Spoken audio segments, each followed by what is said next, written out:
Friendo, Steve here. And Larson. Welcome back to Going in Raw, the only pro wrestling podcast you need to be listening to. On today's episode, whose dogs are barking here in, well, we're in Sacramento, but it's worldwide because BRON BREAKKER. Across the continents, Larson, because we've got a new, now, two-time Intercontinental Champion in one BRON BREAKKER, thanks to the Bloodline, as we kind of figured would be the case. Jey Uso getting involved in family business is going to bite him in the ass, and it did, just like a dog and a mailman, Larson. That's right, BRON BREAKKER was able to capitalize off of Bloodline interference in last night's Intercontinental Championship match. And once again, your Intercontinental Champion, BRON BREAKKER. Surely this paves the way for Jey Uso to get in with Roman again for the War Games match. Larson, what did you think about Raw last night? You know, I thought there's parts of the 2-hour runtime that I enjoy, most notably that it's 2 hours instead of 3. Yeah. That being said, I don't know. Apart from the Bloodline stuff, you know, Raw lost some of their most substantial storylines after Hell in a Cell. No more Punk and Drew. Yeah. The Judgment Day versus Terror Twins thing. I mean, Damien's basically split off from that. They're kind of doing a rinse and repeat. Damien's in limbo right now. Damien's not just split off. He is basically taking time off. Well, I mean, he at least stated his goal last night, what he wants to do. But the Rhea Liv stuff, even with Raquel involved, is still just rinse and repeat. Yeah. They're kind of they're spinning their wheels right now. They're kind of doing the same thing. There's not a new wrinkles. It started as a story, now it's a feud, because there's not any twists. There's no real character development. It's just they're fighting. At some point, they'll eventually have a match that Rhea will win. And I think, and I don't know if they're kind of saving the good stuff when they move to Netflix, maybe like we saw with SmackDown. Maybe that was just timing. Maybe that was a situation where they had a bit of senioritis with SmackDown on Fox, saving, you know, really going forward with this next phase of the Bloodline storyline till they made the move to USA. It could be entirely coincidental. Don't know. But it kind of feels like this period of 2-hour Raws on USA till they make the move to Netflix early next year, a lot of stuff kind of feels like it's in a holding pattern. And that might change after Crown Jewel, because I feel like these Crown Jewel championship matches kind of put a stop to some of the storylines they might want to do, because they got to have these 2 Crown Jewel title matches that will ultimately not mean much after Crown Jewel. But just from a creative standpoint, it feels more the case on Raw than SmackDown, because at least SmackDown has the Bloodline stuff, which is getting good again. That just from a creative standpoint, it just feels like there's not a whole lot going on in Raw right now. They seemed so. And this is not an excuse. Basically, I'm kind of reiterating what you're saying, but perhaps with some reasoning involved. Raw was hot because they had hot stories that came to a natural conclusion. They're all sort of coming to a natural conclusion at the same time. SmackDown's hot now because they spent a lot of time building stuff that is now actually paying off, a variety of things. With Raw, that like Damien, I made a joke about him taking time off. He made a cameo last night, basically to say, hey, I'm still here, which I don't know if that's a good idea. You had the Wyatt 6 laying off for a while. They're back now. So you have like the simmering New Day thing, and it seems clear they're going to take the long road on that one. And so Raw is in a setting things up phase. I wouldn't even necessarily say it's in a spinning wheels phase. I think they're just setting things up right now. And I'm trying to wrap my head around, I know we've got in the notes like Bloodline sort of comes first, but we have the matches by and large for Crown Jewel. We got the 2 championship matches. We got Seth versus Bronson Reed now. I don't know, I'm probably missing a couple, but there's going to be 2 more matches. Yeah, there'll be 5 on the card. Right. And so that's basically taken care of. We just got to get to that. Maybe they'll do the women's tag titles there. Maybe they'll do the men's Raw tag. That seems like probably a Raw after whatever thing. Yeah. Maybe the SmackDown tag titles. I don't know. But get the whiteboard out, Steve. I know, right? Yeah. But I'm trying to wrap my head around for War Games because they even got that figured out to a degree. If they're going to do Punk versus Gunther, which is the rumor, which would make sense. Men's and women's, 2 more matches needed for that. So to a degree, I think they might be like, hey, we've got the matches set for the rest of the year. So Raw is probably going to feel like a little bit of spinning wheels. But I'm trying to figure out the women's War Games match because I'm wondering if last night we got a little bit of a preview of that. Oh, because think with Damage Control? Yeah, that's 2 teaming. Well, then you'd have Bianca and Jade and Lash and Jakara. Well, I was thinking more. I'm wondering if Damage Control, because of what happened there, might end up splitting off from going after the tag titles. Yeah. And might have a bigger problem with Judgment Day now. Oh, yeah. Okay. Yeah. So you've got Damage Control and Rhea.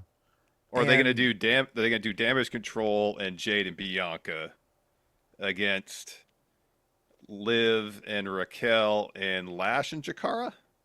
No, because Lash and Jakara are good guys. I don't think Lash and Jakara are going to go to War Games. Yeah, I'm trying to figure out because they're Nia. Like if they do Liv, Nia, Raquel, but Liv and Nia are going to fight at Crown Jewels. That doesn't make any sense either. That wouldn't make any sense. It'd have to be like Unholy Union or a team like that. Yeah. I don't know. I just saw a lot of women. And so I was like, is there going to be some element of War Games here? Because what are they going to do for the women's War Games? Yeah, it was match? interesting that they interjected Liv and Raquel into the tag title scene because later in the show, Liv said, I want those tag titles. Mm-hmm, yeah. Liv. So Cosmic here says Liv, Raquel, and Pure Fusion collection of his. And then versus Rhea, Damage Control, and Lash and Jakara. But then you're leaving the actual tag team champions out. And you would think they would. Io needs to be at War Games, by the way. Yes. Io's got to be in the cage. Yes. Because the cage is. Because she's awesome in those War Games. She's so fucking good. Io's she's amazing. She's so good. Anyways, I'm sorry. Good. Getting back to Bloodline, man, because that's sort of our A story. Yeah, that's the A story coming into it. So, main event, as we kind of thought, there was some that bad Bloodline cost Jey the match and the Intercontinental title. I got to give some credit to Solo over the last couple of weeks. I don't know. Again, we talked about in the SmackDown recap last week, whether it's a newfound confidence, different creative direction, whatever the case may be. But it seems like not only the character of Solo Sikoa is operating with a lot more confidence, which would make sense. He's got the upper hand on Roman several times since Roman's come back. But also the performer seems to have a renewed sense of confidence. And the last 2 weeks especially, it just seems like this is a new Solo Sikoa because he's bringing it from a character standpoint. Last week, from a in-ring standpoint, I feel like he's done really good work over the last 2 or 3 weeks. And it's exciting to see because he needs to be that interesting foil to Roman. If he's just kind of like generic bad guy to Roman, it's not the most interesting dynamic, but if there's layers, complexity to his character, it makes it so much more interesting. Dude, we talked about this for the last several months, and we're asking ourselves, why in the world would creative had not approached new Bloodline the same way they approached old Bloodline, in that we got all these terrific backstage segments that really, in a very underrated manner, I think, allowed people to understand really the dynamic between these characters. It's not Roman backstage joking around. It's everybody backstage on pins and needles in the suite, in the Bloodline suite with Roman. And he'll just say shit and they're unprepared for it. He's like, oh, you're running the play now? You are running the play now. And it's like, he'll bring you up, he'll bring you down. And it added so much dimension to the dynamic of the Bloodline. And they didn't approach this new Bloodline in the same way. There was, at the beginning, a couple backstage segments, but once Tama Tonga and Tonga Loa showed up, and then especially Jacob Fatu, backstage, we didn't really get much of anything from their dynamic. And I understand from one point of view, maybe, just maybe, it's because they wanted them to be disliked. They did not want anybody catching on to, oh, look at the chemistry between Tama Tonga and Tonga Loa. Look at Tonga Loa accidentally making some people laugh backstage, or like Sammy intentionally made some people laugh back during the Bloodline stuff. We don't want to necessarily humanize them for the crowd. We want them to be these violent, kind of mercenaries, which is what Jey was alluding to. I think in retrospect, that was a bad move, because who wouldn't want to see this version of Solo we got last night? Hey, I got tickets right here. And he tries to give it to Jacob, and Jacob kind of no-sells him. He's got the Yeet shirt, and he's Mr. Personality all of a sudden. He's kind of like what we saw with Solo in NXT. Yeah, but like I said, I wonder if it's a situation where it's a subtle way of telling Solo's story that, yes, he is tribal chief, but it was, he's a pretender to the throne. He didn't earn the Ulafala. He took it. And maybe there's a measure of insecurity about his position. And now that he's finally getting the one up on Roman several times, now he's got confidence. Yeah, now he's got more hubris. No, that could absolutely be. That could be. I think there is a measure of, and that very well could be. When you mention subtleties, I don't know that I always. It's still one of those things where it's like, I'm not sure if I want to give him that much of the benefit. No, of the doubt. I don't disagree with that. I don't disagree with that at all.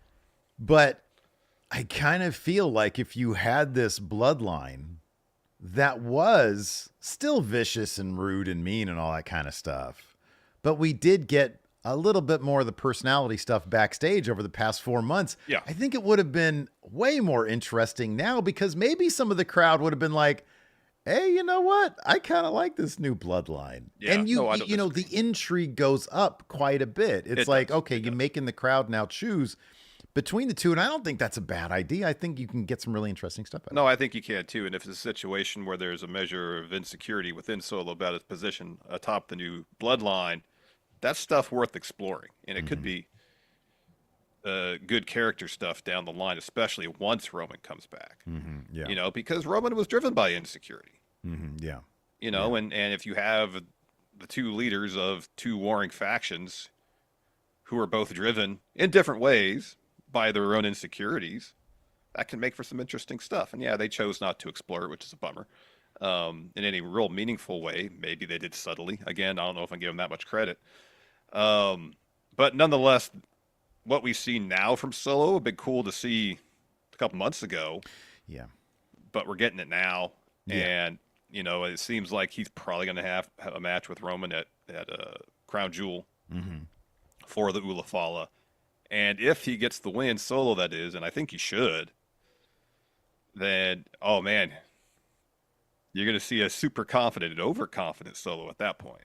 Well, that could be really entertaining. I think there's a parallel you can maybe look at. Triple H has, I feel like there's some evidence to suggest that Triple H has long been kind of a trial by fire guy. You look back at WrestleMania 32. This is a match we always look back on. And I know 32 is not loved by very many people, including us. But the one thing you can look at with that match is Triple H is almost forcing Roman to overcome Triple H's babyface tendencies, because he's the bad guy in that match. But if you keep on crotch chopping a guy, they have to respond from a performer standpoint. They have to respond with something to counter that. And we saw that also with Dominic Mysterio, where they put Dom in a position to, hey, here's some interesting stuff for you to work with. Can you make something of it? Can we see you run with the ball? And as we know, he really has. And he gets all those great reactions, and he's turned into a fully developed, very entertaining character that a lot of people look at and they're like, hey, I tune in partially to see this guy on my screen, to see everybody boo him, to see him get flustered in character, mind you, from a performance standpoint. It does a great job of that.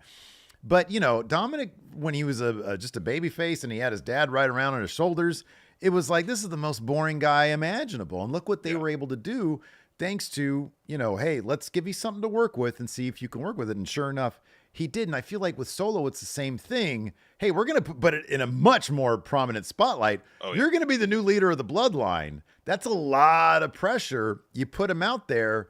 It's not going to hit immediately. And like you said, maybe there's an element of, and it wouldn't shock me if Paul Heyman said, hey, you've got the upper hand on Roman now. You can come out a little bit of your shell. Now you're getting a little bit more blushes. So what you're saying could be true. It's just one of those things where I wish they would, let the fans in on some of the behind the scenes stuff like they do in every other medium. Yeah. Film, Exactly. TV, music, all that stuff, the behind the scenes stuff.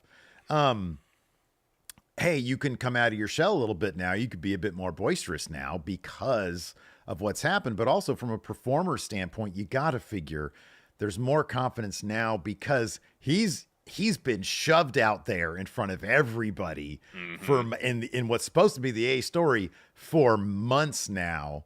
And you can see him a little bit more comfortable just in his general surroundings. Yeah. So the Intercontinental title match last night was preceded by promos from each of the participants. So we can talk about that real quick, talk about the finish of the match before we move on to the rest of Raw. So Jey had a interview with Kathy where he's talking about how they're in Philadelphia, the city of brotherly love, but he's got no love for his brothers. He said, like I said on Friday, it is what it is. Or I said what I said on Friday, it is what it is. And he says, I promise I'm going to walk out still your Intercontinental champion. Then later on, Braun has an interview with Jackie. He says, I didn't come here for cheesesteaks. Came here to take back what's mine. He says, I respect Jey. What he's doing is great, but he's not focused on being champion. He's focused on family drama, and that played out during the match. Yeah. And so he says, we got any dogs barking in Philly? So the match happens, the main event. And, of course, once Bad Bloodline comes to the ringside area, first Solo and Jacob, Jey is completely distracted by them. Mm-hmm. He goes down and goes up to Solo. Solo shows off. He's got a couple tickets to sit ringside. He's got the Yeet shirt. Yeet. And later on, when Tongaloa shows up ringside, again, distraction on Tongaloa. Distracted by Tongaloa, sorry. And so in the end, Tonga Logan on the apron, and then Adam Pearce and officials run down, and they take them off the apron. Jey is looking for the spear running around the ring on Braun, like Braun does all the time. Mm-hmm. And Jacob takes him out with a super kick and follows that up with a Samoan drop on the announce table. So Jacob picks up Solo. Jey, though, he's selling the Samoan drop on the table. Braun picks him up. He smiles. He realizes, I got it.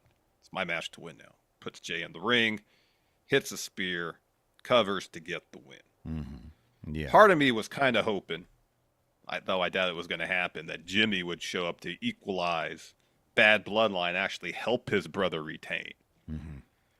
So, as a way of saying, hey, we need you, not at the expense of your success as a single star.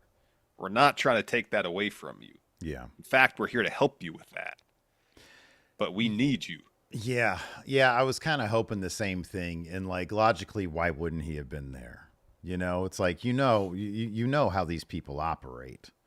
So yeah, I'm going to ask you in just a second here about Triple H's booking philosophy when it comes to just his general booking philosophy for some of the lower card titles. But before that, Larson, why don't we go ahead and pay some bills? Let's do it. Let's take a quick break. Here. Get a word from our sponsor, DraftKings Pick 6. I got to be honest, Steve. Okay. One of my favorite things about football season is going through post-game stats. I need to know who did what. Did this receiver score a couple touchdowns, or did this quarterback throw for more or less 350 yards? I like that information. Yeah, man. No, I feel you. But, Larson, if you think you can know who will do what before kickoff, then play Pick 6 from DraftKings, an official daily fantasy partner of the NFL. Download the DraftKings Pick 6 app, select between 2 and 6 players, and choose if they'll have more or less of a stat. It's that simple. And for all first-time Pick 6 players, check this out. New customers play $5 on your first pick set. Get $50 in Pick 6 credits. So download the new DraftKings Pick 6 app now and use code RAW. That's code RAW for new customers to play $5 on your first pick set and get $50 in Pick 6 credits. Only on DraftKings Pick 6. The crown is yours. We're going to cut to Bob DraftKings for some disclosures now, Larson. Gambling problem? Call 1-800-GAMBLER. Must be 18 and over. Age and eligibility restrictions vary by jurisdiction. Void where prohibited. One per new customer. Non-withdrawable Pick6 credits expire in 6 months. Limited time offer. See terms at pick6.draftkings.com/promos. All right. And Larson, we're going to get another word in from our sponsor for today's episode, Tecovas. Confession time for you, Steve. Okay. When I was a kid, I used to have a pair of Western boots that I'd wear all the time. All the time. But here's the thing about adult Larson. I don't know if I could pull off Western boots now. Oh, dude, don't sell yourself short. I can totally see you rocking some Western boots from Tecovas. You see, Tecovas crafts quality Western boots for everybody, from ranchers to cowboys, first-time boot buyers like yourself. Every one of Tecovas boots are handcrafted with over 200 steps for broken-in comfort, and the ratings for Tecovas are off the charts. For example, Esquire says, there's a reason we keep coming back to Tecovas. Reviewer after reviewer mentions that they fit great, they're super comfortable, and they're easy to put on. They're going to feel right out of the box. Plus, with Tecovas Best in the West guarantee, you get free returns and exchanges for 30 days. Sounds like I owe it to my feet to pull on a pair of Tecovas. Right now, get 10% off at tecovas.com/raw when you sign up for email and text. That's 10% off at tecovas.com/raw. tecovas.com/raw. See site for details. Tecovas. Point your toes west. All right, man. So, Jey You got a question Uso, for me? Yeah, question. Jey Uso won the Intercontinental Championship. Silenced a lot of critics of Triple H's booking philosophy. This guy's main event Jey Uso, the most popular guy in the company. He's got to win something. He won the Intercontinental Championship. Not only did he win it, he made it better because they put a little bit of blue in it. Yeah. Not shockingly, especially given the story of Braun Breaker, how he loses, before he'll win something, he'll lose it, and he'll win it back. Yes. Given the Bloodline situation, this isn't the first time we've seen this. Unholy Union picked up tag titles for a very short period of time for Jade and Bianca to get them back. I think there's other instances of this, but for now, we'll stick with this. As a booking philosophy, short-term title reigns like this, yay or nay? I don't think I can give a blanket statement, yay or nay. I think it's all dependent on what stories they're telling. If it makes sense for the story you're telling to have a shorter title reign, like for this instance with Jey. Is a fairly predictable outcome, the match last night. We saw it coming. Plays in the larger story they're telling with the Bloodline. Makes sense for Jey to have a short title reign and to lose his championship at the hands of his adversaries. Makes sense. Now, if it's a situation where they're passing the titles around for the sake of passing the titles around, and it's not necessarily storyline motivated, on occasion, if you want to generate some interest because there's a surprise title change, I understand. But if your primary motivation to have a title change hands is just to have a title change hands, as opposed to, all right, we're telling a story here, and this championship is a means to advance that story, then I don't know. I guess I'm not as keen on that idea. So again, it's just all about the stories being told and how the titles play into it. That's kind of the best answer I can give. I can't say in a general sense, without really thinking about every example there is out there, whether it's a philosophy I necessarily agree with, but I do agree with the philosophy using titles and title reigns to advance stories. And again, if shorter reigns helps advance the story, sure. Yeah, I'm not too far from you. I'll say this.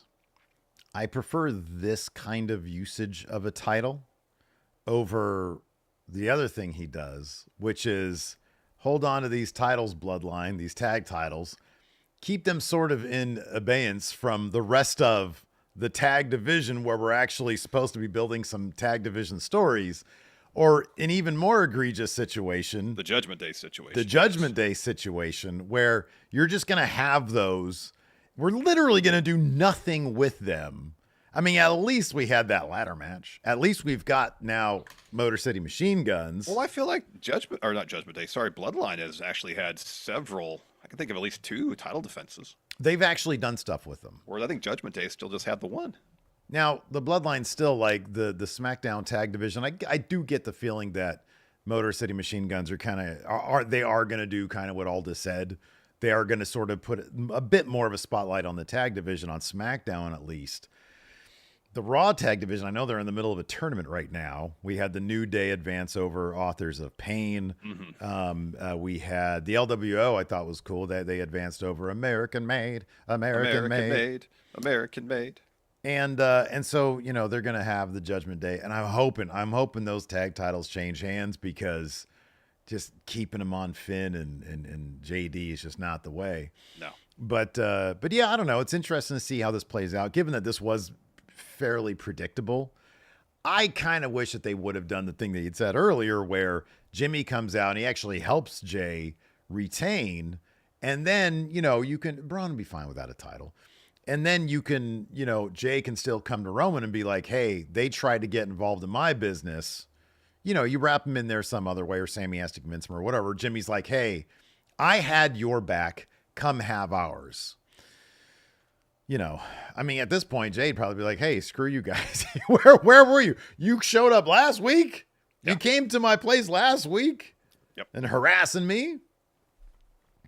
But yeah, kind of interesting to see as Triple H's path continues. Either that, or also putting a title on somebody like Bayley and having nothing for them after that. Yeah.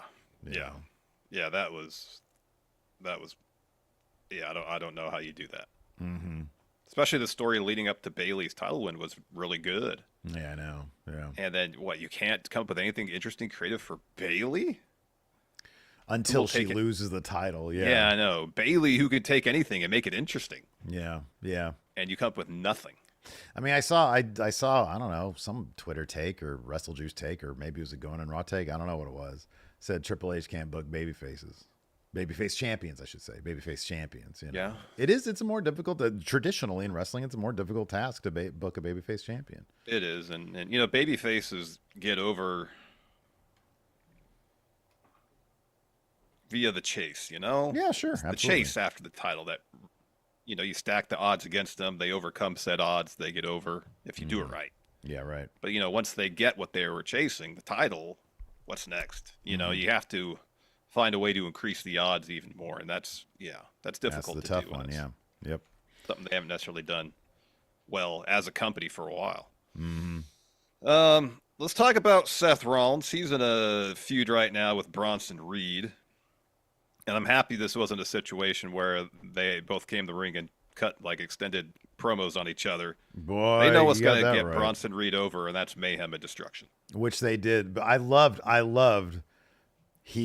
Bronson after, you know, the show opens with like the big pull apart thing, and then Bronson later on tries to approach Adam Pearce, and immediately Seth attacks him. Seth tries to approach Adam Pearce. Bronson attacks him, and eventually Pearce is just like, screw it, we're doing this at Crown Jewel because I'm sick of this. I can't do this with you guys anymore. Get them out of my building. I thought it was very clever, and that's what Bronson should always be. If you want to have Jackie track him down backstage for a quick interview where you do a great close up on him, great. Don't do the thing that they did so often with Punk and Drew, which was still a great feud, which is just endless in-ring promos. We do not need that with Bronson Reed. The man is simply a force of nature. There's a reason why his finish is called the Tsunami. That's what he should be, simply a force of nature. Destruction. We're getting this match at Crown Jewel. Who's going to win it? Gosh. I mean, probably Seth, because they want Seth to be strong going into the WrestleMania season, because he's probably going to face Punk. Yeah. He may or may not be World Heavyweight Champion at that point. Mm-hmm. So I would lean towards Seth. And if Seth wins, gets an opportunistic victory, that might lead Bronson to up the destruction level, the chaos. And if they have another match, like on Raw, Bronson Reed wins that one. You can do some 50-50 booking here. Each of them get a win. Even in the defeat, Bronson looks good. I don't know. Maybe they do 3 matches and Seth gets 2 out of 3, but the one Bronson wins is like really damn impressive. You know what they might do? This first one, because it's going to be a regular wrestling match, they DQ it. Could be. In whichever way, either Bronson gets DQ'd, Seth gets DQ'd, somebody goes too far, they do. If it was on Raw, I'd be like, yeah, that's. But I mean, I think the one DQ that's happened recently was an accidental one at the last pay-per-view. Yeah, right. Yeah. I don't necessarily think that's something Triple H necessarily subscribes to, is having DQ finishes on pay-per-view. For like normal feuds, yeah, but don't you think with Braun and Bronson, wasn't there one of the matches didn't even. What was the thing that ended up with the car bit? Was that even a match, or was that just brawling? I think it was just a brawl backstage. Yeah, but that was on Raw. It wasn't on pay-per-view. That's my point. Is I think on pay-per-view he wants finishes to his matches. Yeah, but here's the thing about Joe. I don't think. I think he cares about that from we're doing these, because pay-per-views oftentimes are blow-off matches. So it's like, okay, well, we need to move on from this, so we need a finish. I kind of feel like this is the one. This is kind of an outlier, right? It's like you have a regular match.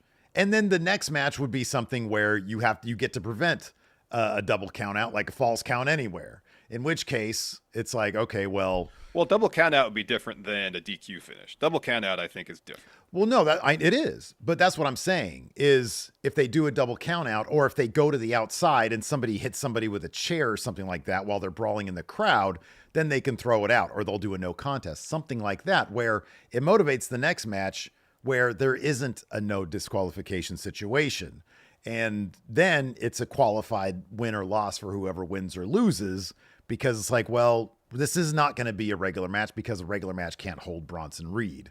That's what Bronson Reed's whole character really should be. Is just, you're not going to get some technical bout with him. No. He's just a scary dude. Yeah. No, I think it's a situation of double count out. Then it's like, oh, these two dudes are just destroying each other. Hey, let's have a match that is falls count anywhere, no holds barred, something. But I don't know, a DQ finish is different, evidently. That's someone saying, all right, I'm not going to adhere to the rules anymore. I'll blast you with chair. I don't know if one is necessarily more satisfying than the other, but I feel like at least if you have a cool spot that leads to the double count out, people are like, oh shit, I want to see more. Well, sometimes, you can have a cool spot that leads to a DQ also. Yeah, I know, but I feel like if you have a pay-per-view match, the expectation is, especially these days, finish. And it could be, even if it's a cool spot, it could be kind of deflating. That's my point. We'll see. So yeah, there was this distraction between these two guys. Showed Bronson Reed arriving at the arena as Raw opened. Seth immediately attacked him backstage with his luggage. Officials break that up. Seth storms through Gorilla. Comes down, his music hits. None of the silliness, no posing, no dancing. He says, cut it, Philly, let's get crazy right here, right now. You want to be famous, big boy? I'll make your ass famous. Get out here and fight. So Pierce walks out. A guard goes flying. Reed fights off security, gets to the ring. Seth charges in, wipes out Reed and security. Reed slams him to the apron and forces him to the corner. Security runs in to break it up again, but that doesn't do anything. Reed and Seth continue to fight them off. Reed hits a Death Valley driver. Goes up for a tsunami, but Seth rolls out. So Reed comes down, hits a shoulder tackle off the apron, clears off the announce table, throws Seth onto it. Reed goes to climb the barricade, throws a guard onto everybody, goes for a tsunami onto the table on Seth, but Seth gets out of the way, and that table just completely gets destroyed underneath Bronson Reed. Crowd's going crazy right here. Officials are checking on Reed. He gets up. They escort Seth to the back and Reed through the crowd. And everything is just busted up. Very Triple H way of starting Raw. Yeah, mayhem, destruction. So later, Adam Pearce has an interview, asks how he's going to get things under control, and that's when Bronson comes up. And Jackie's like, all right, never mind, I'm out of here. So the Reed is about to start talking to Pearce. That's when Seth flies in. More brawling. They got to break that up. They're screaming at each other. Later on, Seth walks up to Pearce. Immediately taken out by Bronson. Again, security broken up. At this point, Adam Pearce says enough. I didn't want you selfish bastards to stop to think that I was going to give you what you wanted. Of course not. But you are. A crown jewel. It is official. Now get the hell out of my building. So I like Adam Pearce. He said this, last week? I want to give the wrestlers a latitude to create as much chaos as possible, but he's got an upper limit. Yeah, that whole thing is just that's not really like a management philosophy. That's just him being lazy. He's like, you know what? It's too much work. I don't know how Aldis does it, so I'm just going to come up with this thing. It's his version of the weave. Oh, Lord. Real quick, because people have asked, Samantha Irvin was not the ring announcer last night because she quit WWE. She released a lengthy statement saying she wants to do other stuff. Hang out with her kid. Reportedly it's spend more time with her kid and pursue things outside of WWE that I guess her and the company couldn't come to agreement on how that was going to proceed, and so she decided to step away. And best of luck to her. She's fantastic. She's great, man. Yeah. And hopefully she's wildly successful outside WWE. Yeah, no, she's terrific. So last night we had Lillian Garcia came back. She's back full time. Yeah, that's unexpected and pretty awesome. It's pretty great. Yeah, so good for her. So yeah, that's good stuff for Samantha Irvin. Hopefully she finds what she's looking for. Exactly. So let's talk. We mentioned it a little bit ago at the head of the show. What they got going on now, where we have this Damage Control feud with Lash Legend, Jakara Jackson. They're having a match tonight on the NXT, and they're bringing Judgment Day, specifically Liv and Raquel Rodriguez, into this story. And during Raw last night, Liv talked about wanting to go after the tag titles. And during Raquel's promo, Raquel mentioned Rhea was the reason that Liv and Raquel lost the tag titles a while back to begin with. And whether this plays in any way into what we get at War Games. I mean, you got to think if the idea is that they're going to pivot. Damage Control lost to Jade and Bianca last week. Right. So you got to think they're out of the tag title picture for the time being. And so if the idea is that Liv and Raquel are going to challenge for the tag titles, I guess probably post-War Games. So if the War Game match involves the tag champions, Jade and Bianca, and on the opposite side of them is Liv and Raquel,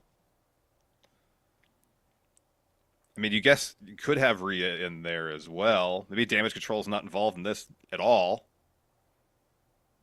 Or they go 5v5 where they have Jade, Bianca, Damage Control, and Rhea taking on Liv, Raquel. Okay, wait. I'm gonna write this down because this is 40 fucking chess here. So we've got Rhea. Let's say the obvious. Okay, Rhea and Liv. One way to postpone them doing more title stuff. No title match right now, but Team Rhea, Team Liv. Okay, yeah. Obviously on Team Liv you have Raquel. Okay. Yeah.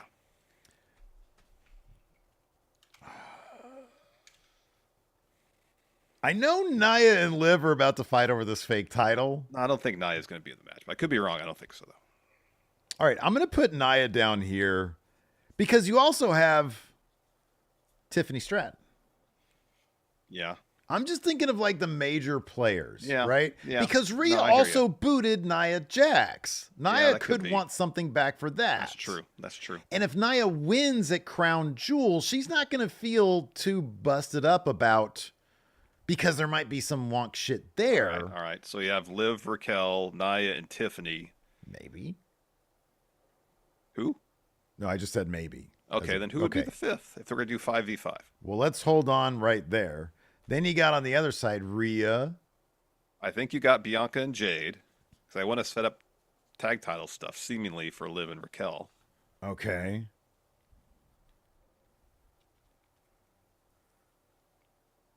I just had somebody. What about Bayley and Naomi? Yeah. Oh my God, that is such an overpowered team. That is such a ridiculous team right there. And then one more for the bad guys. Bayley, Naomi. Who is there? Anybody?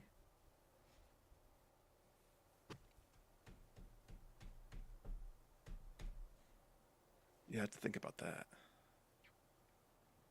Is there a Natalia we can put in somewhere? Oh! The Speed Champion, Candace. Oh, yeah. Crazy. Because of what happened last week. Yep. Rhea, Bianca, Jade, Bayley, Naomi versus Boy, to see Rhea and Bianca interact. Boy, they're a couple of stars. My God, when are we going to get that WrestleMania main event? I know. Night 2 main event. I know. Give me Night 2 main event. Well, you got a lot of interesting dynamics there. You got Bianca and Bayley. They don't exactly get along. Oh, I love their relationship. Oh, yeah. I love that they continue that. That's what we never got during the Vince years. Is like long-term character history, you know? Mm-hmm. Yeah, Naomi, Bianca, Jade, Bailey, Rhea. Oh my God, what a team. Yeah. Liv, Raquel, Candice, Nia, and Tiffany. That could be a killer fucking work. Now I'm just sad because it's probably not going to be I the don't know. thing. There's got to be a reason they're getting everybody that we listed there all in kind of the same orbit. They're all gotta sort be of a in the same reason. orbit, right? Yeah, these stories are all intersecting. It's got to be for a reason. Yeah. Look at us. Figure it out. Look But at where does us. damage control play? So just damage control on the outside looking in? The problem with this is there's no EO. What if they did this? Oh, I'd hate to do that. But instead of Bianca and Jade, you put Io and Kyrie there. Bianca and Jade are doing a tag title match with Lash and Jakara, who, by the way, should stay on main roster. Yeah, they're great. I don't know, because if the Or you I get guess- Bailey and Naomi out and you put in. But damage then what are you control? going to do with Bailey and Naomi? I don't know. They feud. Make it 7-on-7 then. Wow. Got them waiting 2 minutes for each participant to get in before the match officially begins. I'll be there all day. It'd be long. It'd be really good. Be there a long day. Be good. Be really good. It'd be good. What's the last 2 or 3 years the women's war game matches consistently delivered more so than the men's match? You see that little bit of fan footage of they went to commercial and Rhea's leaving the ring and Io is in front of her and she just picks up Io and takes her with her. Oh no, I didn't see that. It was cute. I like when they do that kind of shit. Yeah, that's great. That's great. Yeah. So the whole damage control, Judgment Day, Lash and Jakara saga last night began backstage in an interview with Damage Control. So they're talking about their match on NXT tonight, and Io says Lash and Jakara are in the way. We aren't done with Jade and Bianca. Soon we'll be tag champs again. So I guess if you do situation here, this is a sidebar. Okay. Where Io and Kyrie agreed to team with Jade and Bianca for War Games, they could say, but if we win, we help you get the win. We want another title shot. There we go. Hey, there you go. Motivated. So Liv steps in, interrupts, says, Ashley, this interview is over because I have to talk about Nia Jax and what she did to me last week. Jackie, you can go. Bye. Nia, if you're watching this, I know you are. You only came here last week because you're jealous of me. You're jealous because I have it all. The women's title, I have Dom, I have Judgment Day, I have Raquel, and after Crown Jewel, I'll have that too, the Crown Jewel Championship. So Kyrie interrupts and tells Liv, I don't care. Interrupts and Liv says, I don't care. She says, oh, we're talking about the tag titles, aren't we? Me and Raquel were tag champs, and we could be champs again anytime we want to. So then Io and Kyrie say, hey, we want to fight.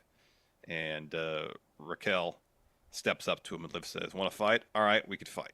So later on, we have a Raquel promo video where she talks about her beef with Rhea Ripley, talks about, taking out Liv, costing them the women's tag titles. And she says, the only reason Rhea rose to the top because I was gone. The smart thing to do was walk away. And since you don't want to end this, I will. So then the Damage Control versus Liv and Raquel match happens. Lash and Jakara are sitting ringside. Ends at a DQ because Io's ringside after she drop kicks Liv into the barricade, and she goes over to Jakara and Lash, talks some crap, sends Jakara over the barricade, and Lash hits Io with a forearm. So the ref calls for the bell. Damage Control wins via DQ. So Lash and Jakara get thrown into the ring as Io and Kyrie, they all brawl. Eventually Damage Control is laid out once Liv and Raquel get in there. Rhea's music hits. So it's Liv and Raquel, Lash and Jakara in the ring. And so Lash and Jakara just kind of shrug, say, we're out of here. Rhea gets in the ring. Raquel tries to protect Liv. Rhea headbutts her. Puts Liv in the prism lock. Mm-hmm. Takes out Raquel again. Looks for a riptide on Liv. Dom makes the save. Rhea gets Dom in the ring. Puts him in the prison lock. And eventually Raquel and Liv pull him to safety. And then Rhea starts chewing on the top rope. Yeah, that was awesome. It was. Great Boy, visual. she's a star. Goodness gracious. Huge pop for Rhea Ripley when she... Dude, she gets huge pops. It's absolutely nuts. Yeah. No, this was all good stuff. I'm trying to think if there's Io is so, I hate to keep on with this, but Io is so smooth, so slick in the ring. Yeah. Kyrie's also fucking hilarious. That assisted insane elbow. Oh, it was great. It was like an assisted senton. She just came crashing down. That was, boy, that was tough. That was tough stuff right there. Yeah, Lash and Jakara, they need to stay on main roster. Enough of this going back to NXT stuff. Enough of the metaphor stuff. Just go to main roster. I like metaphors. Chemistry so good together. It's in the past, buddy. Does that mean Ora Mensa is just going to feud with Lexus King in perpetuity? Sure. Who wouldn't want to see that? Ora Mensa should be doing so much more. All right. Well, we'll see about that. Hey, bring him up to main roster. Different brand, though. Yeah. SmackDown brand. No, keep them together. They're so good together. They don't need Especially to be with together. No No, I'm sorry. You don't want Supernova Sessions on the main roster with Metaphor? Come on. I don't know when Noam Dar is going to be back. I don't know either. I think his injury is pretty gnarly. It was a knee injury, I believe. Yeah. All right, let's talk about people stepping up to be Gunther's next challenger. We been talking about Gunther calling Cody dramatic.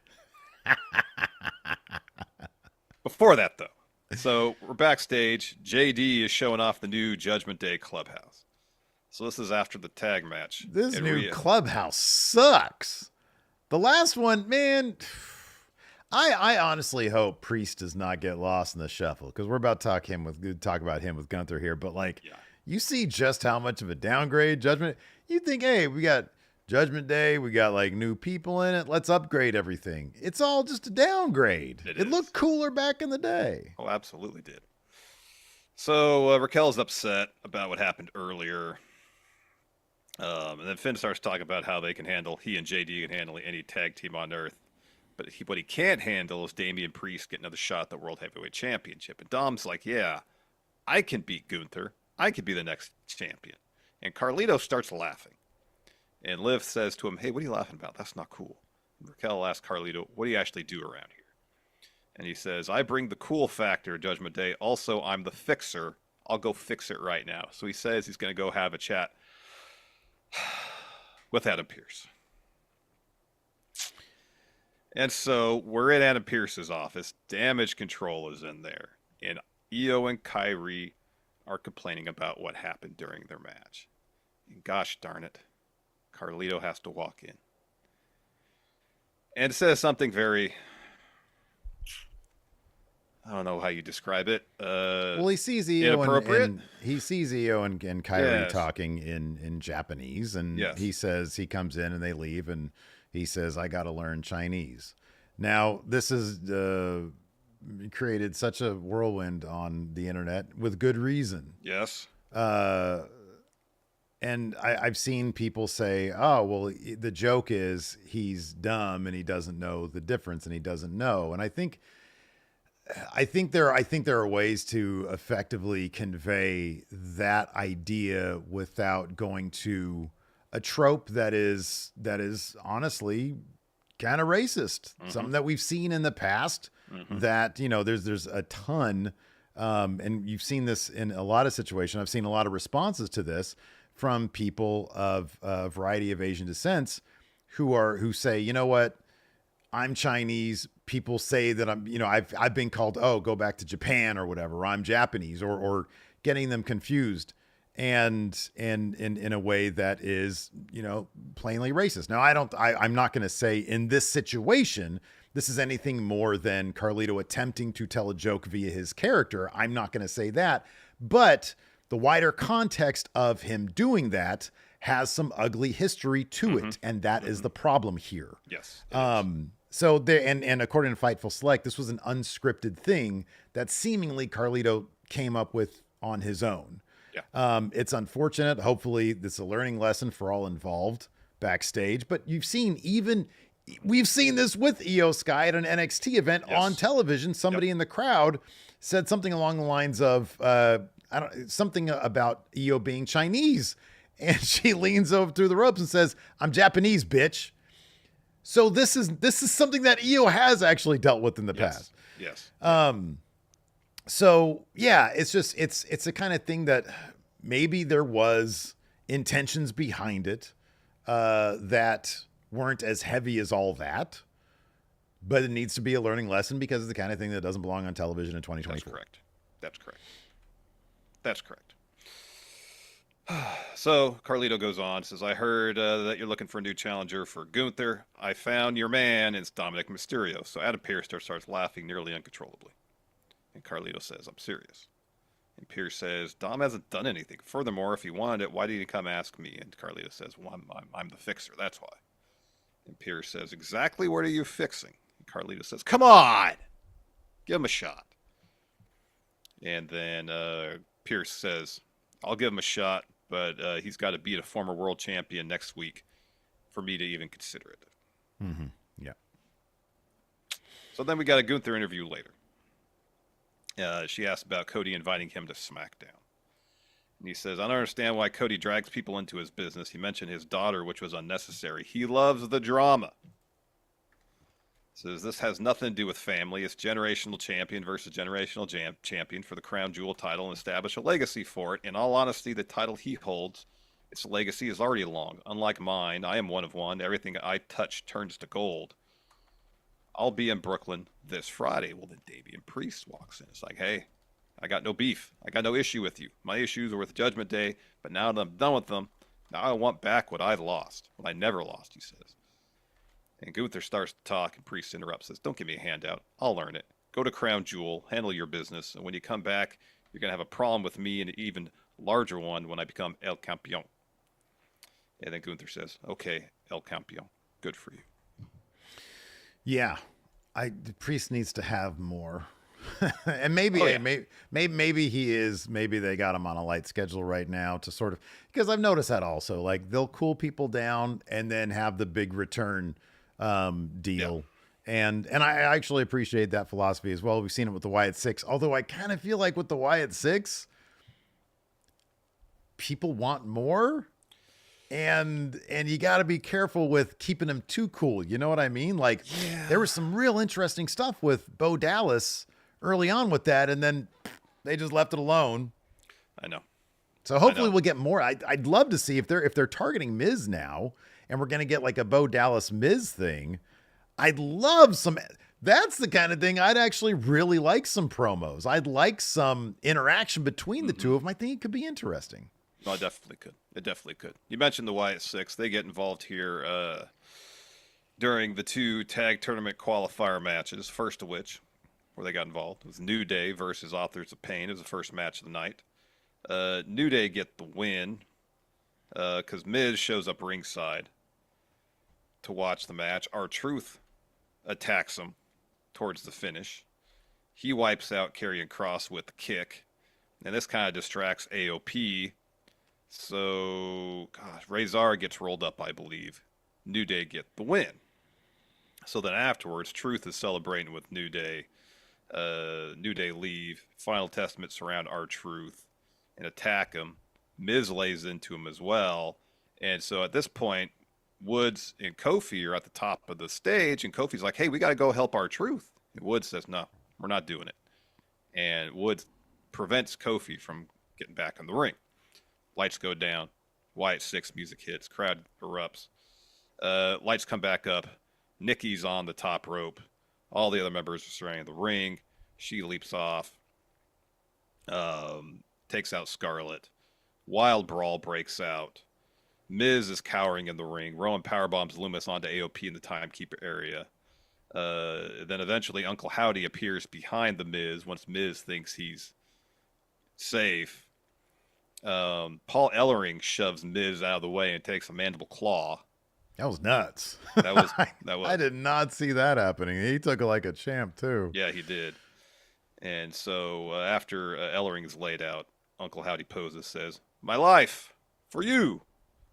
We go to commercial break. Let's rewind really quick because I sort of got sidetracked by the whole Damian Priest thing. Sure. Who's going to be Dom's opponent? Well, who are the former world champ? I mean, it could be Priest. Priest says, hey, essentially, I'm going to start, like I'm 0-0, essentially. I'll earn my way back up to a title shot. Yeah. Could be Priest. Who else is a former champion? Seth. Kofi. Finn, yeah, a lot of former world champions. Oh, Finn, yeah. Oof. Braun Strowman's out hurt. I don't know. Drew McIntyre comes back. Probably not, but. Yeah, I don't know if there's anybody. Is there anybody? Well, Miz. This is a Ray. former world champion. Forgot Ray. media says Ray, Oh, yeah. Ray. Oh, shit. There's a lot of people for Dom. That would be incredibly interesting. Kind of like that. That's good. That's good stuff. Line up Gunther's challenges. We obviously got Cody at Crown Jewel. War Seemingly Games. Punk We're thinking hit Punk for War Games. Yeah. So after that, so the next major event after War Games is Saturday Night Main Event. That's in December, right? Yeah, mid-December. He's going to have a match there. After that is probably the first Raw on Netflix on January 6th. You can't also discount, because there are so many, them just doing it on a Raw. That's a possibility as well. Where do you think Priest fits into all that? Because he's asking for it right now. You know, but he's saying he's not asking for it now. He's stating his intention to get back in the title picture. But he also says he's going to earn it, which in my mind means he has to win some matches first. So he's going to be just winning matches for a little. He should go to AEW Dark. Just rack up. Yeah, I know. He'll be gone for 3 weeks and come back, be 20-0. Yeah. You beat Matt Sydal. You beat. He's out injured. Well, it's a different company, and AEW Dark's not a thing anyway. So those are sort of bigger barriers, right? But time and space don't exist in this scenario. Got it. Right. Sorry. Yeah, my bad. Should have mentioned that. Sure. Matt Sydal. He beats Matt Sydal 20 times. Thank you. That's all I. Over and over again. Yeah. Yes, it's over. It's ad nauseum, basically. So shortly after that match, we got a War Raiders promo, kind of talking about their move away from being Viking time travelers to being people who really like motorcycles. They're standing around on a bonfire. They got their cuts on. Yeah. Yeah, they got cuts. I think they burn their armor and shields. Man, they could have sold that shit on eBay. Could have raised some money for charity. Or Etsy. Yeah. Says, we look to our ancestors, the Vikings of the past, for inspiration. They crossed oceans, conquering everything. We too traveled the world. Your time to run and hide has ended. So, yeah. They're a motorcycle gang, seemingly inspired by Vikings. Yeah, sure. You know, that's fine. That's good. It's good. It's good. So for the other tag qualifier, we had Ray and Dragon Lee taking on American Made. With Trick Williams sitting ringside. Yeah, Trick has a big investment in this match. Maybe he's just a Rey Mysterio fan. I don't know why they showed him. He was there, though. He was there. It was going to be a quality bout, because it was. Yeah. Not a bathroom break match for Trick. Nah. Yeah, this was a fun match. Hey, you know what's wild, though? And this is I've seen Dragon Lee wrestle plenty of times. Yeah. An incredibly exciting guy. Oh, yeah. It is kind of nuts, though. Like, last night, him and American Man, Brutus and Julius, when he was mixing it up with them, little slower once you see Ray, once you compare it to Ray when he gets in, Ray is unreal. And I honestly think it's just, well, number one, stem cells, but also wrestling the WWE way against WWE sized guys. Ray just understands how to move, I guess. That's my guess. But Ray seems doing it for so long. Much quicker. Yeah. So much quicker and like sharper than Dragon Lee looked last night. I was thinking of the Dave Meltzer thing where he was like, it looked like Dragon Lee has lost some confidence since being in WWE. And I can't speak on that. I don't know. Yeah. But like, if you're looking at this match, it's like Ray looks like he's 20 years old. You know what I mean? It's crazy. Yeah. Yeah. So LWO gets the win here. Because at one point, Zelina hits a Rana on Ivy. Ray escapes a powerbomb, hits a 619, then Dragon Lee tags in, hits a frog splash. So Ray and Dragon Lee advance. I think I saw a graphic where it's a triple threat next week. So it's LWO, it's War Raiders, and the New Day. Okay. And the winners of that will take on Judgment Day. Is that going to be the place where Woods finally finds enough frustration to turn on Kofi? Or is that going to happen 6 months from now? Oh, it's going to take a while. It's going to take a long time. I wonder if the thing where they're introduced tension now, and they'll reference it from time to time. Because, apart from what happened at the end where Kofi went to go help R-Truth and Woods said no, other than that, they were working fine together. during the match, you know? Great team, So they'll have a little bit of tension here and there. And maybe they're just waiting to see if Big E will get cleared. Boy. Which is very open-ended because the update he's given, it's pretty much, I don't know. Yeah, right. Yeah. You know, I think I don't know if it's the last, but one of the last updates he gave is like still like the bone in his neck, the vertebrae near his, you know, the base of his skull. I think the term is ossifying, and that's not growing new yet. Oh yeah, and right. I don't know if that doesn't happen. Yeah. Granted, I'm not a doctor by any stretch of the imagination, but the impression I've got from him is if that doesn't happen, there's basically no chance he can come back. What do you think is going to happen first? Woods turns on Kofi or A-Town Down Under breakup? Because that's been going on forever. A-Town Down Under breakup. But yeah, exactly. That's been taking forever, and I imagine this New Day thing is going to be taking forever too. Yeah, I think you're right about that. I think Woods is going to turn on Kofi before, because he's already getting short with him, yelling at him last night. No, we got to worry about our tag titles. We're not going to help R-Truth. By the way, I love when R-Truth is allowed to be serious. Yeah, me too. Because the crowd pops so huge. Mm-hmm. So huge for that. Maggie says, y'all see Big E dressed as the Penguin and his girlfriend as the Riddler? That's cool. No. I didn't see that. That's Turnbuckle cool. takes us. How do we feel about Brutus's laugh? I love the laugh. I think it's hilarious. Brutus's laugh is great. Yeah. Great laugh.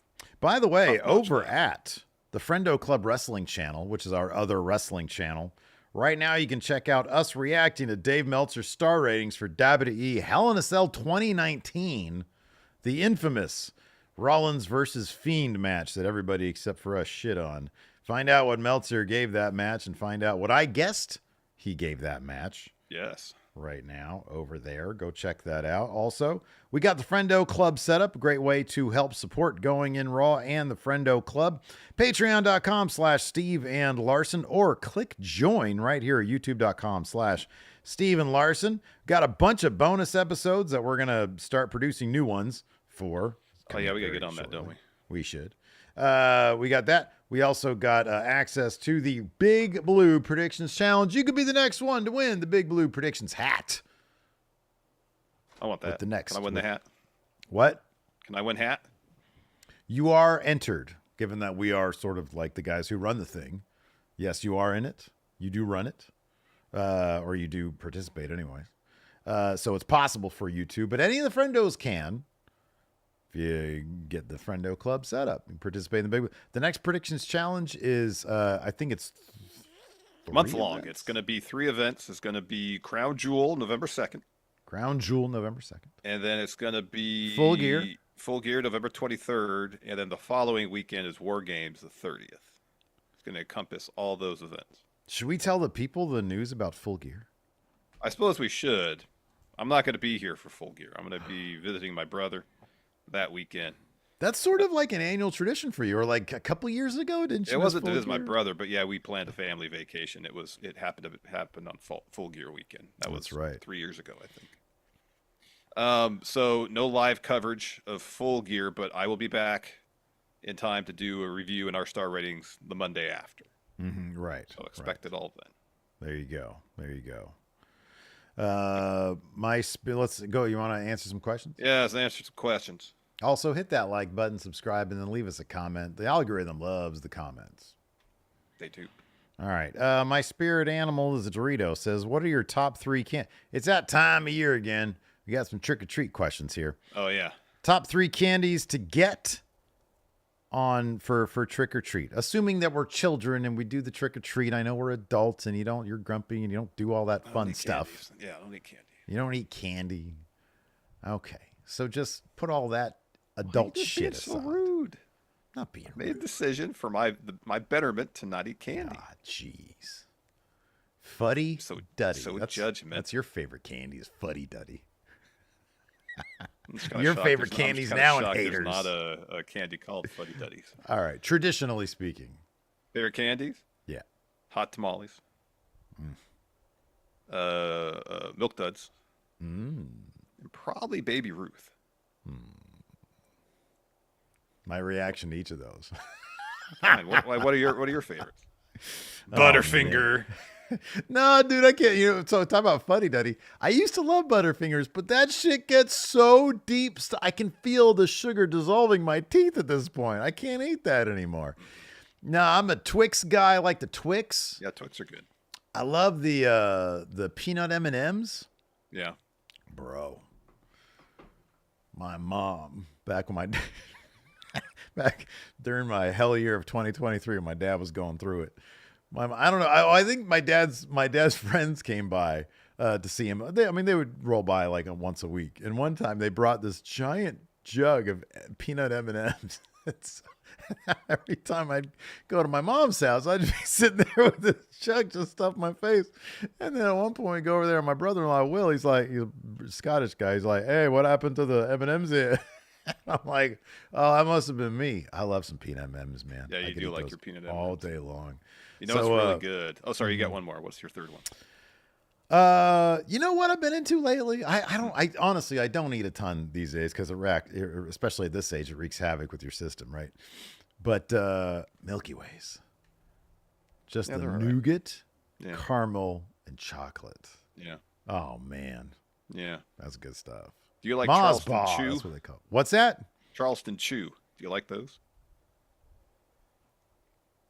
If you really want to mess with your teeth, you take one of those and you put it in the freezer until it's frozen. Then you eat Why it. would anybody do that? That's horrible. Really good. Are they? Yeah. That sounds awful, frozen. man. No, Maggie good. says Reese's. I love both PCs. You know me, I'm not a huge peanut butter guy. So. I love both the PCs. Yeah, I like Reese's like the Pieces, cups. but they make them with almond butter instead. Oh, I don't even. Do you think they make that shit with real peanut butter? No, not at all.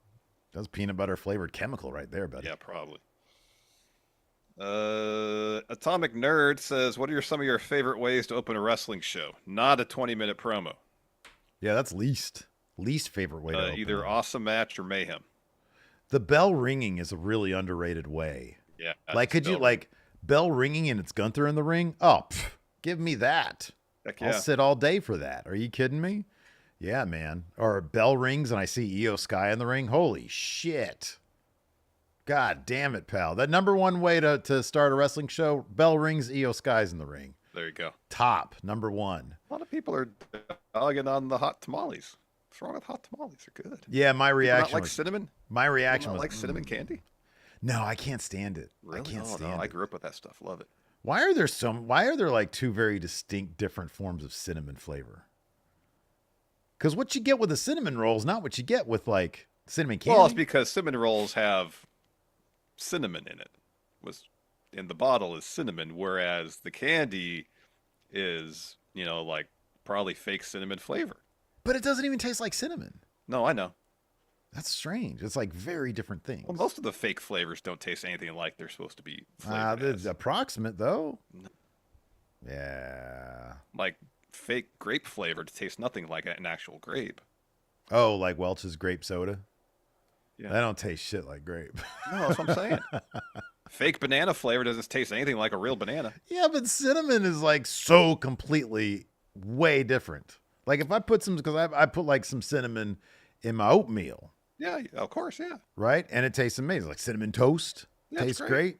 Yeah. Even cinnamon toast crunch tastes kind of like cinnamon, like the cinnamon. Well, there's I actually know. cinnamon sugar on the little pieces of cereal there. But then you get like cinnamon candy and it's weird. Well, I think the thing is, like even like powdered cinnamon doesn't have like much of a kick to it. I mean, if you put enough on it does. Michael Hill here might have the answer. He says there are actually two different versions of cinnamon. That's true. Well, there's the answer then. But I mean, that's not to say they use one in the candy and one for the cinnamon you buy at the store. I think that is the thing. I think that is the thing. John talks a bit, says, hey, Friendo's first year of teaching is going well, and they've even potentially letting me start an after-school wrestling club. What match should I show first? Sasha Bailey, NXT TakeOver. Fuck, we were saying the exact same thing. The first one, right? Yeah. Yeah. Oh my God, show that match. It's so good. Yep. Sasha versus Bailey TakeOver. Oh, it's so good. This Michael Hill with another. This is educating us right now. It says fake banana is the old normal banana. That's right. Flavor. Someone mentioned that before. Explain to me what? Like old timey banana tastes like shit banana flavor? I think so. There's varieties of bananas. I wonder if, the banana's been genetically modified to such an extent to last longer on shelves and therefore taste different. If I went back to like 1920 and was like, "Excuse me, sir," because that's how everybody talked back then. "May I have a delectable banana?" And he's like, "Here you go." And then I bite it. And I'm like, "Hey, how about that League of Nations?" It's like, why does this taste like Laffy Taffy? "Not long for the League of Nations. What is this shit that you put in my mouth? Take this back. This is nay banana, not the one I know from the future." Yeah, that'd be crazy. Anyways. Blind Cinephile Javier says, just got out of my social work exam and was wondering what's the hardest exam. I kind of like these non-wrestling questions. What was the hardest exam? Bring back Ask Steven Larson then. What was the hardest exam you ever had to take, Larson? I know the answer to mine, man. Oh, what's that? Okay, so not counting any of the calculus exams I took in my senior year of high school, because oh boy, talk about I did not belong in that class. I was a smart dude until I hit calculus. I was like, Humbled you, huh? Oh man, big time. I was like, I'm a big dummy. I don't know how Brian Duclos is over there just sitting there whizzing through the entire thing, Larson, but it wasn't me. Anyways, no, mine was in college when I took a Tai Chi Chuan class. Oh, that's right. Well, if you'd gone to the class and studied, it probably would have been that hard, huh? No, so here's the thing. I was like, that was a class where you can just show up and like, there's 2 grades, your midterm and your final. I didn't know shit. I went to that class. I was doing the moves. I wasn't learning anything. Do the midterm. And it's you and 2 other classmates up there doing the routine. The entire time I was looking at my classmates, just like mimicking what they're doing. Got a D on this thing. I was humiliated. Luckily, though, at that point, I was like, fuck, I can't fail this thing. I can't get a D in this thing. So I actually started really paying attention. And by the final, which you just do by yourself, dude, I was like, I don't know who the master of Tai Chi Chuan is. I'm just going to say, because he's probably learned in many different martial arts, like Jackie Chan, maybe, right? Like, I think he probably might know Tai Chi Chuan pretty well. So, like, or Mr. Miyagi, I don't know. Dude, I was killing it. Okay. Got an A. Aced it. Ended up with a B- in the class because they evened each other out. Oh, they averaged the 2 out. We had a very demanding professor in film school for film theory. Yeah. Dr. Schulteis. Yeah. Yeah, man. One of my favorite teachers I've ever had. He's such a fascinating individual. Oh yeah, he was very intense. He was very intense, but he wasn't like, he was intense about teaching and having kids learn. He wasn't intense as far as like he wasn't. Oh, he was awesome. Yeah, he was an awesome dude. Awesome dude. He was just very intense about teaching film, and he had a high level of expectations for his students, I think. So his tests were demanding but not unfair. And they were all tests you had to write out your answers. None of this multiple choice nonsense for his tests. Right. Before Chat GPT, by the way. Yeah. So probably one of those. I did fine in calculus. That wasn't a problem. Yeah, right. Yeah. Although I had to take the AP calculus test, and I didn't. You got to get a certain score, and you didn't have to take any math classes in college, and I didn't quite get that score. I did in the English one, so I didn't have to take any English classes in college.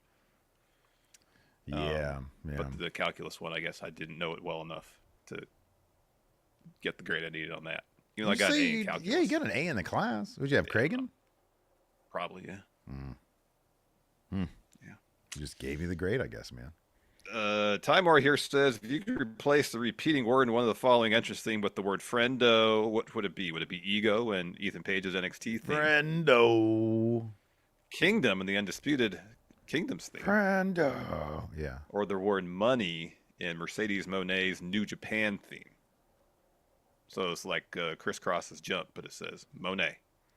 Oh, yeah. I do the crisscross jump one. Yeah. Dun, dun, dun, friendo. Dun, dun, dun, friendo. No, I would just replace with Meltzer saying Monet. There you go. Let's see here. Joe the Meme Maker, who's a legend that is not signed, could be utilized today to get over the current roster. He says, like Ken Shamrock. Shamrock's in phenomenal. Oh, Dan Severn.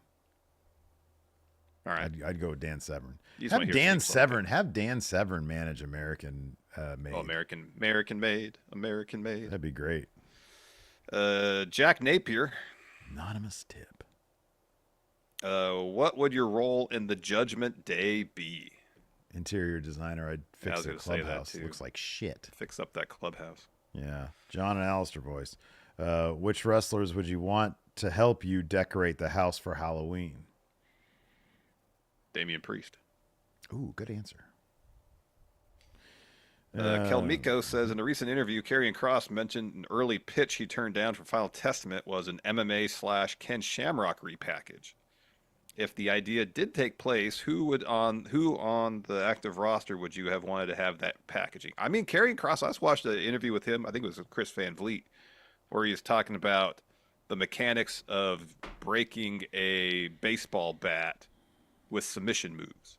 Oh, Like I saw legit. that. I watched that, yeah. And that was fascinating stuff, hearing about like the like the fulcrum of where you want to apply pressure, not on the arm, on the hip, stuff like that, so you don't break your arm. The first time he saw someone do it, they broke their arm.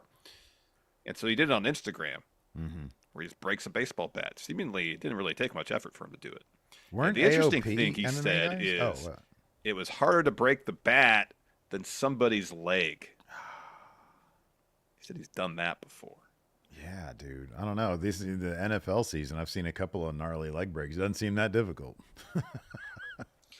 So I mean, I guess what I'm saying is, in some respects, some sort of MMA gimmick, because that's Karrion Kross's like wrestling wheelhouse. That's, if you watch one of his kind of more catch-based wrestling matches, he had For one sure. with Timothy Thatcher, I believe, in Future Stars of Wrestling in Vegas. Yeah, that is yeah, actually really good. Yeah. Like, that's more fitting his style than the WWE style. Weren't AOP like former MMA guys or no? One of them was, yeah. One of them was, right? Yeah. I love Karrion Kross though. Me too. And I like that he's on TV on a regular basis. Seemed like we might get Scarlett versus Nikki Cross at some point. Hopefully, could maybe. happen. That'd be cool. Yeah, no, I like that group. I just wish that they would do, and they're doing cool stuff with them right now. So I guess I can't complain too much. But yeah, they're cool, man. I like them a lot. Luis here says, who could you see being the modern day or future Randy Orton John Cena rivalry, debuted around the same time and have also been around each other's orbits, of course, have wrestled a lot? Trick Mello. Yeah. That's the one that I want to see. Yeah, that's a good answer. Be a forever feud. That'd be great. Good answer. Hangman and Swerve. Oh yeah. Forever rivals. Forever rivals. Yeah.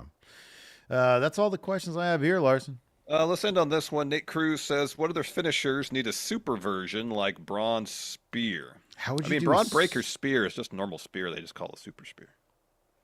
Yeah, because I guess he bounces off the ropes a couple times. That's the only difference. They also referred to the one that he goes around the ring as a super spear. I think They did anytime he last does night, a spear, yeah. it's a super spear. That's So if you have more steps in the lead up to the spear, but then it's sometimes Roman does the double rebound spear, and they don't call that the super spear. He's done that before. He did that against Undertaker when he beat him at WrestleMania 33. Yeah. Bounced off the ropes a bunch. How would you make a super version of the End of Days?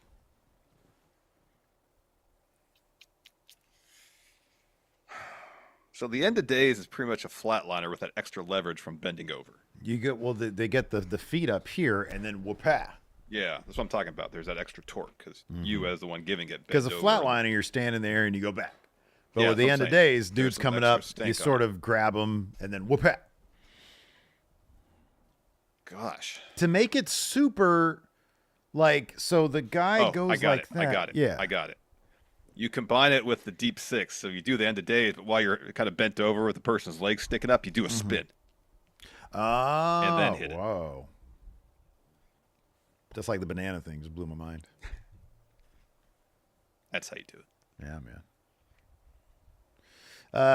We'll end on this one. Actual Turnbuckle Take says, I've just recently started making some social media content dedicated to wrestling. You two are a huge inspiration. I appreciate what you do and your takes. Well, thank you. Turnbuckle Takes says, any advice for a newbie?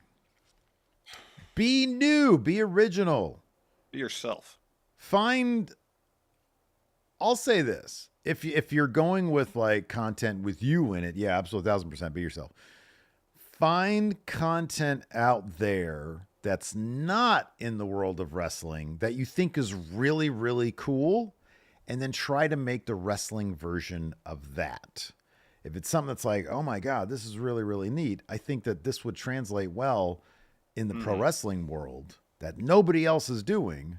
Try something like that, because there's so much content already out there. Like, the market is obviously flooded with pro wrestling content. You gotta try to bring something new to it and give it time. You gotta be patient with it, be consistent. You gotta do it for a long period of time to see if it's gonna generate results. So there you go. That's my advice. There you go. Yeah. There you go.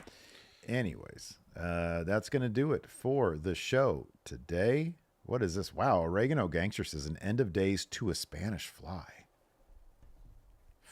Bend over and then you have to do a full flip from boy, that's hinging crazy. at the hips. That'd be crazy. That's a banana thing again. Anyways, this is gonna do it for the show today. Thanks everybody for tuning in. We appreciate it. We'll be back. When are we back? Well, we'll have hot takes tomorrow, but going not up live tomorrow as a premiere. And then AEW/NXT review Thursday as a live show. That's the next live show. Okay. All right. We'll see you And guys then live SmackDown on Thursday. Friday. Yeah. Premieres tomorrow. Till next time, we'll see you guys around. Goodbye.